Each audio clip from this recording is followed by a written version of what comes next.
तो दोस्तों अपन जिस आर्टिकल को पढ़ने वाले हैं उसके कुछ इंपॉर्टेंट वर्ड्स इस प्रकार है। एक वर्ड है क्लेम। अब देखिए क्लेम ढेर सारे मीनिंग देते हैं, ठीक है। हम तो कुछ ही बताने जा रहे हैं लेकिन इससे ज़्यादा अर्थ है इसका, है ना। तो कुछ सेंटेंसेज उठाते हैं और फिर क्लेम को समझते हैं। देखिए एक सेंटेंस है, he claims to be a relative of the chief minister. यहाँ पर क्लेम क्या अर्थ दे रहा है? तो इस सेंटेंस का अर्थ है कि वह दावा करता है मुख्यमंत्री के एक रिलेटिव होने का, है ना। तो यहाँ पर क्लेम का अर्थ है दावा करना। अब दूसरा सेंटेंस उठाते हैं। यह सेंटेंस क्या कर रहा है? You can claim compensation from the government.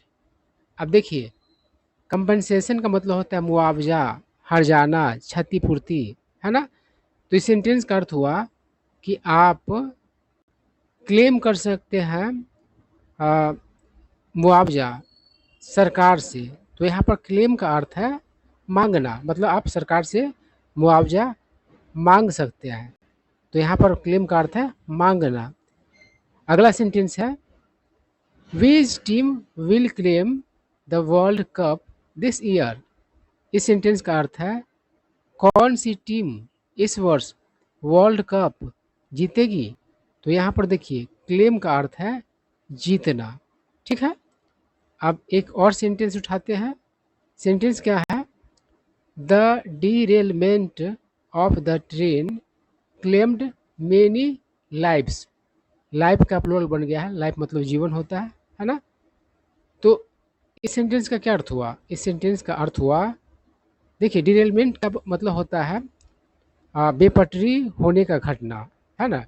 Derail से डिरेलमेंट बना है।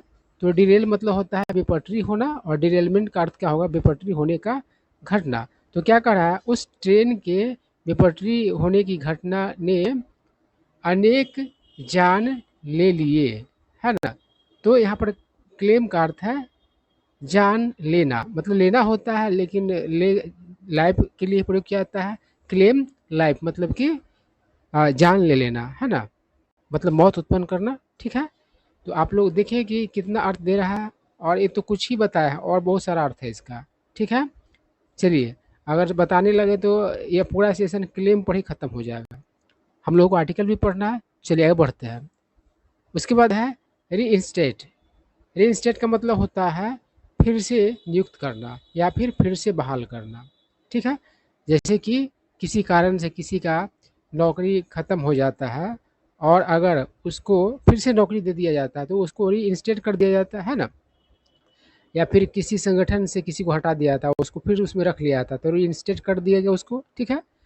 और मान लीजिए कोई आरक्षण व्यवस्था को ख़त्म कर दिया गया और उसको फिर से लागू कर दिया गया तो उसे फिर से बहाल कर दिया गया, मतलब रीइंस्टेट कर दिया गया, ठीक है ना।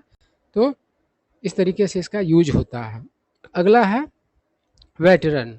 देखिए इसका एक अर्थ तो होता है दिग्गज, है ना। कोई आदमी मतलब कि किसी न किसी फील्ड का अगर अनुभवी व्यक्ति है ना, ढेर सारा अनुभव है, तो वह उस फील्ड का दिग्गज है ना। कोई क्रिकेट का दिग्गज है, कोई मतलब कि इंडस्ट्री का मतलब कि है जो कि एक्टर है तो वो एक्टिंग का मतलब कि दिग्गज है ना। और वेटरन का एक अर्थ होता है युद्ध लड़ा हुआ मतलब कि सैनिक, है ना, मतलब कि पुराना सैनिक, खास करके जो युद्ध लड़ा हुआ हो कोई ना कोई, ठीक है ना। जैसे कोई कारगिल लड़ के आए हुए सैनिक है तो वह क्या हुए? तो वेटरन हुए, ठीक है। तो इस तरीके से इसका यूज होता है। अगला है इंटरवेंशन। इसका मतलब होता है दखल, है ना। और कोई आदमी नहीं चाहता है कि उसके मतलब कि जीवन में कोई दखल दे, है ना। उसके बाद है स्लैश। देखिए इसका एक अर्थ होता है रेतना, है ना, मतलब कि आ, आक्रामक तरीके से काट उट देना है जिसको हम लोग रेतना कहते हैं, है ना। और एक होता है इसका अर्थ कटौती करना, ठीक है। दो अर्थ है इसके। उसके बाद है कंटेंसस। कंटेंसस का अर्थ होता है कलह से भरा, है ना, विवादास्पद। तो कोई मुद्दा कंटेंसस होता है तो वह विवाद से भरा हुआ रहता है, कलह से भरा हुआ रहता है, ठीक है बात। आगे है रूथलेस। तो रूथलेस का अर्थ होता है मोह माया से मतलब कि दूर, मतलब किसी भी तरह का मोह माया वाला नहीं, है ना। उसके बाद है अप्रोवर। इसका मतलब होता है हंगामा। आगे है ग्रेव। देखिए ग्रेव का एक अर्थ होता है गंभीर, है ना। सीरियस मतलब भी गंभीर होता है, लेकिन बहुत सारे वर्ड है जो क्या करते हैं, एक जैसे ही अर्थ देते हैं। तो सीरियस भी गंभीर अर्थ देता है और ग्रेव भी देता है। ग्रेव का मतलब भी होता है गंभीर, और ग्रेव का एक अर्थ मजार भी होता है, मतलब कब्र। ठीक है, चलिए आगे है फ्रॉट विथ। इसका मतलब होता है से भरा हुआ, है ना, से भरा। अब सेंटेंस देखिए, ज़्यादा अच्छा तरीके से समझ में आएगा बात। सेंटेंस क्या कह रहा है, his journey was fraught with dangers, मतलब उसका यात्रा खतरों से भरा था, है ना। तो इस तरीके से मतलब कि फ्रॉट विथ का आप यूज कर सकते हैं। स्पोकन इंग्लिश में भी इसका आप धड़ल्ले से यूज कर सकते हैं। अब चलिए आर्टिकल पढ़ते हैं। बहुत ही मज़ेदार आर्टिकल है, ढेर सारे न्यू वर्ड्स आपको सीखने को मिलेंगे इसमें। ठीक है, तो क्या करा, द वायलेंस मतलब ओ हिंसा, डैट जो, जिसने, है ना, हैज क्लेम्ड मतलब कि ले लिया है, ओवर 100 लाइफ मतलब कि 100 से ऊपर जीवन जान, इन बांग्लादेश मतलब बांग्लादेश में, has shown the Sheikh Hasina government in a poor light.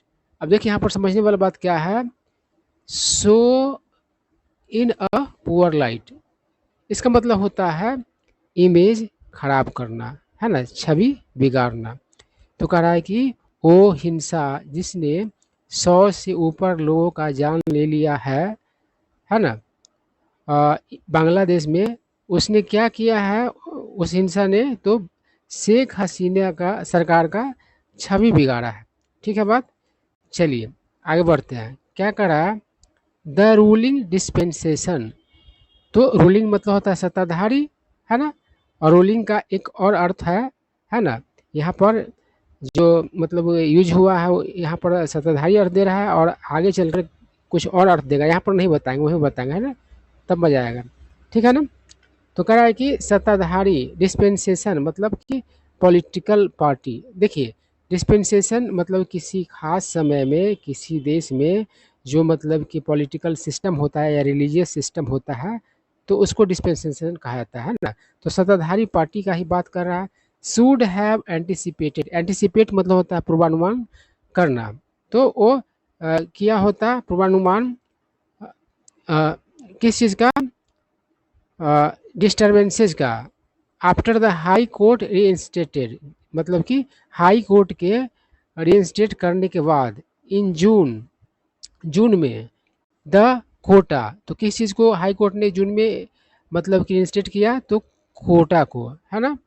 That जो, यानी कोटा के लिए प्रयोग हुआ है जो, रिजर्व्ड मतलब कि रिजर्व किया था, किया 30% of government jobs for relatives of veterans, मतलब कि सरकारी जॉब्स का 30% मतलब कि रिजर्व किया वेटरन्स के रिलेटिव्स के लिए, है ना, यानी कि जो युद्ध लड़े हुए सैनिक लोग थे उनके संबंधियों के लिए, है ना। आई क्या करा, हु फॉर जिन्होंने लड़ा, इन द 1971 वॉर यानी कि 1971 के लड़ाई में, है ना। ये बांग्लादेश से रिलेटेड आर्टिकल है, और आप लोग को पता ही होगा 1971 में ही आज़ाद हुआ था, और भारत का बहुत बड़ा योगदान रहा था, है ना।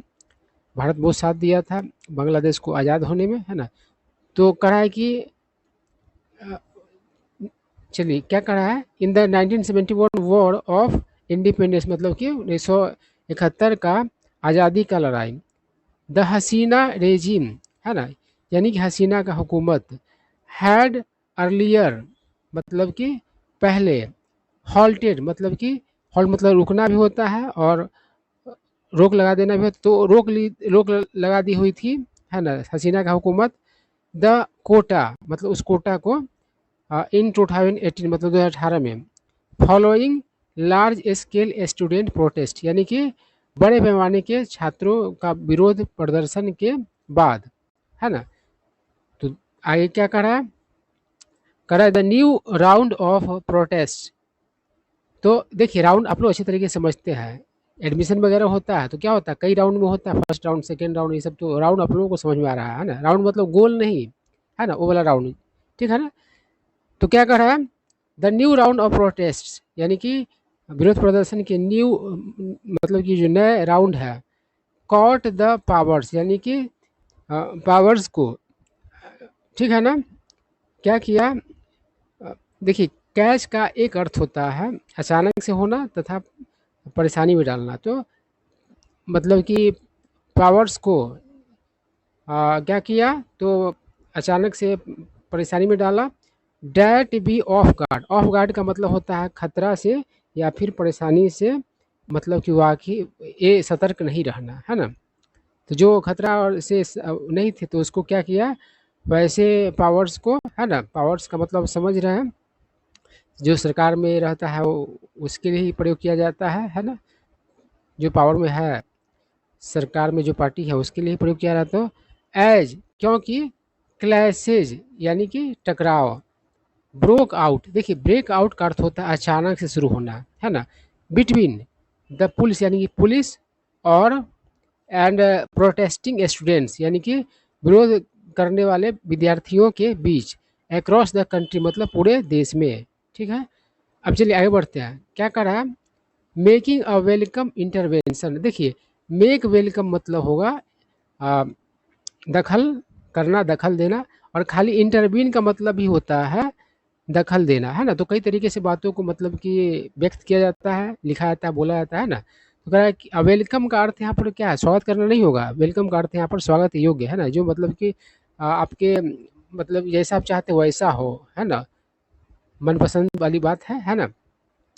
वेलकम यानी कि इच्छित, यानी स्वागत के योग्य, तो कह रहा है कि स्वागत के योग्य दखल करते हुए बांग्लादेश सुप्रीम कोर्ट, यानी बांग्लादेश का सुप्रीम कोर्ट हैज स्लैश्ड, तो क्या किया है, तो स्लैश किया, कटौती किया है, द कंटेंसस रिजर्वेशन, है ना।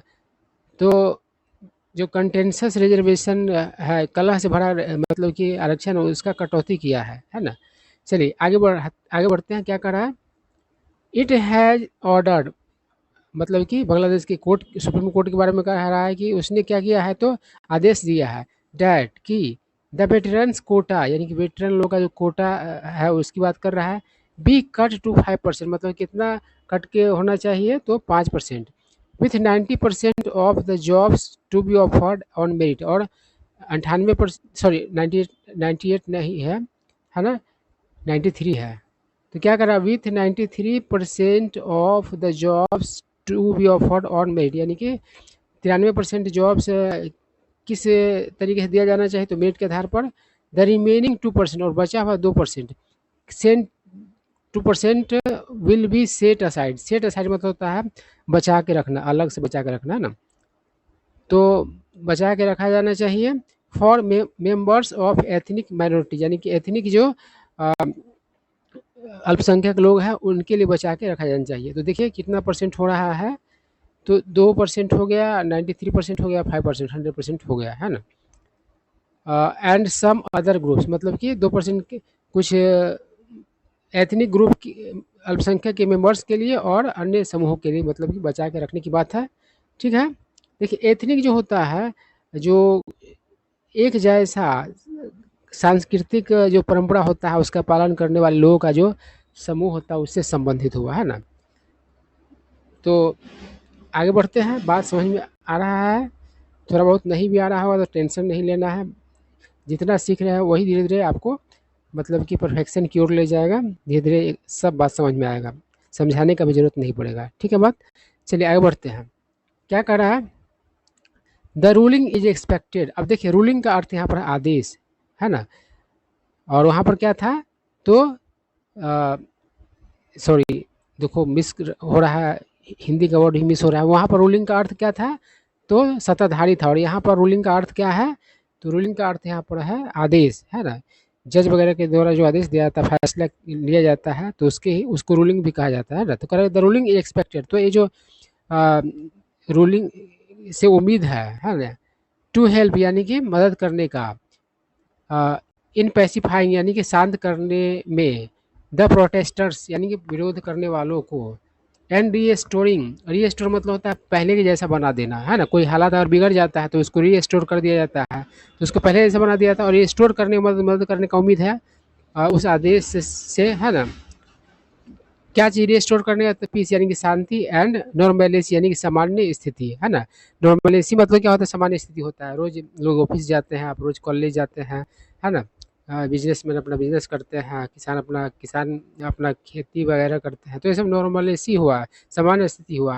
असामान्य स्थिति मतलब प्राकृतिक आपदा के वगैरह से होता है, युद्ध वगैरह की वजह से भी हो जाता है, दंगा फसाद से भी होता है ना। तो नॉर्मलिटी मतलब क्या होता है, सामान्य स्थिति, ठीक है। तो क्या करा, हाउएवर हालांकि द हाई डेथ टोल, देखिए डेथ टोल का मतलब है मौत का आंकड़ा, है ना। तो जो ऊंचा जो मौत का आंकड़ा है, मस्ट मेक द गवर्नमेंट, वो निश्चित रूप से क्या करे, तो सरकार को करे डू रूथलेस, सरकार को क्या करवाए, तो रूथलेस यानी कि मोह माया से दूर, इंट्रोस्पेक्शन यानी कि आत्ममंथन करवाए, है ना। मतलब कितना जो ये हो रहा है, दिक्कत हो रहा है, मौत का जो आंकड़ा है, तो इससे क्या होना चाहिए, तो सरकार मोह माया से परे क्या करे, आत्ममंथन करे, है ना। आई क्या करा, द फ्रस्ट्रेशन अमोंग स्टूडेंट्स, यानी कि स्टूडेंट्स के बीच frustration over the shortage of good jobs, यानी कि अच्छे जॉब्स के किल्लत की बात को लेकर, शुड बी एड्रेस्ड, वो क्या होना चाहिए, तो ध्यान दिया जाना चाहिए। एड्रेस के कई अर्थ होते हैं, ध्यान देना भी होता है, और मतलब कि यहाँ पर सॉल्व करने का ही अर्थ देता है, यानी कि किसी से निपटना, है ना। एड्रेस्ड अर्जेंटली मतलब कि क्या किया जाना चाहिए, एड्रेस किया जाना चाहिए। द कोटा प्रोविजन यानी कोटा का प्रावधान हैज़ बीन अंडर फायर, देखिए अंडर फायर होने का मतलब होता है ज़बरदस्त तरीके से आलोचना होता हुआ, तो ज़बरदस्त तरीके से आलोचना होता हुआ है, रहा है, एज इट अपेरेंटली, क्योंकि यह स्पष्ट तौर पर, अपेरेंटली मतलब स्पष्ट तौर पर, है ना, या ऊपरी तौर पर, बेनिफिट्स यानी कि फ़ायदा पहुंचाता है, सपोर्टर्स यानी कि सपोर्टर्स को, ऑफ प्राइम मिनिस्टर हसीना यानी कि प्रधानमंत्री हसीना के सपोर्टर्स को, हुज आवामी लीग पार्टी, जिसका Awami League party led the independence movement, मतलब कि अगुवाई किया, है ना, नेतृत्व किया आज़ादी के आंदोलन का, है ना।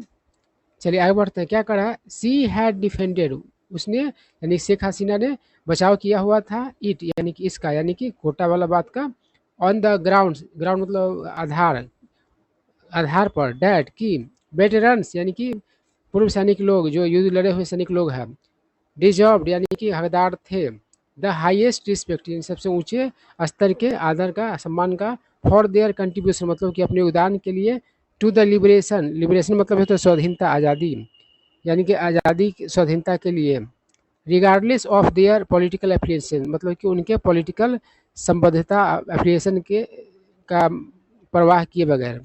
हाउएवर हालांकि द प्राइम मिनिस्टर मतलब प्रधानमंत्री, कैन नॉट अफोर्ड मतलब कि अफोर्ड नहीं कर सकती है, प्राइम मिनिस्टर वहाँ की महिला ही है इसलिए कर सकती है, बोल सकते हैं, है ना। शेख हसीना अफोर्ड नहीं कर सकती है, मतलब समर्थ नहीं हो सकती है क्या करने में, टू इग्नोर यानी कि अनदेखा करने में, अनसुना करने में, द प्रेजेंट रियलिटीज यानी कि वर्तमान के हकीकतों को, है ना।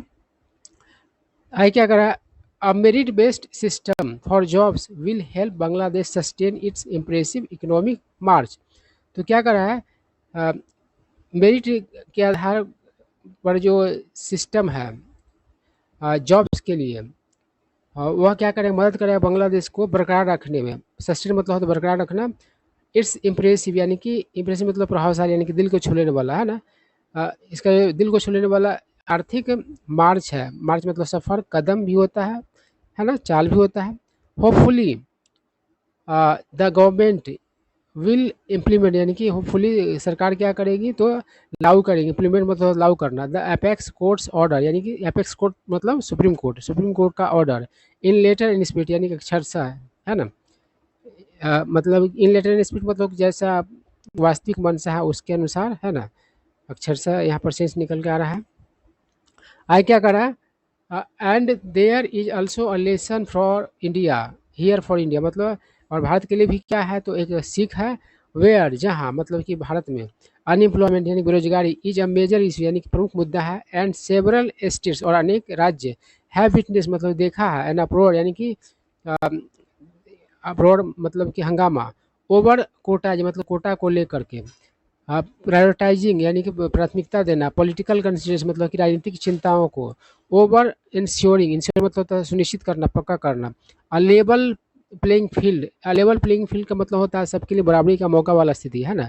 तो सबके लिए बराबरी का मौका वाला स्थिति के ऊपर क्या प्राथमिकता देना, तो राजनीतिक चिंता को, है ना। ये चीज़ क्या करेगा, फॉर रिक्रूटमेंट यानी कि बहाली के लिए सबके लिए बराबरी का मौका का जो स्थिति है उसके जगह पर राजनीतिक चिंता को प्राथमिकता देना इज फ्रॉट विद, वो भरा हुआ है ग्रेव कंसिक्वेंसेज यानी कि गंभीर नतीजों से, ठीक है।